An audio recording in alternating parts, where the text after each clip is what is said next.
నీకేమనిపించింది ఉన్నది చెప్పు. అంటే అది కాదమ్మా, నువ్వు సుమారు ఎన్ని ఇంటర్వ్యూస్ అటెండ్ అయి ఉంటావు? 15. ఎక్కువ. సార్ మనం ఎన్ని అటెండ్ అయినాము అని చెప్పినా నష్టమే లేదు. ఆల్మోస్ట్ 15 అయ్యాను సార్. 20-25 ఇంటర్వ్యూస్ అటెండ్ అయి ఉంటావు, ఆన్ అండ్ ఆఫ్, మంచి చెడు అన్ని చిన్న చితక అవలే. అవలే సార్. సరే, ఒక 15 ఇంటర్వ్యూలు అటెండ్ అయ్యావు కదా, Yes, sir. ఎన్ని ఇంటర్వ్యూస్ లో ఫైనల్స్ వరకు వెళ్ళి వచ్చి ఉంటావు? 2 ఇంటర్వ్యూస్.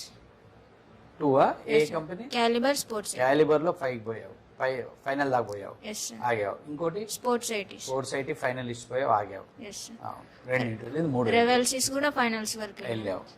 4 ఇంటర్వ్యూ. ఇంకా విన్ ఐటీలో సెకండ్ రౌండ్ లో ఉన్నావు ఇప్పుడు, అది ఇంకా ప్రాసెస్ లో ఉంది. సో నీకాడ కావాల్సిన ఇన్ఫర్మేషన్ ఏంటంటే ఇంటర్వ్యూస్ కి ఎక్కువ నెలలు ట్రావెల్ చేసావు. Yes sir. సో దానికి రీజన్ ఏంటి అనిపించింది? అంటే నేను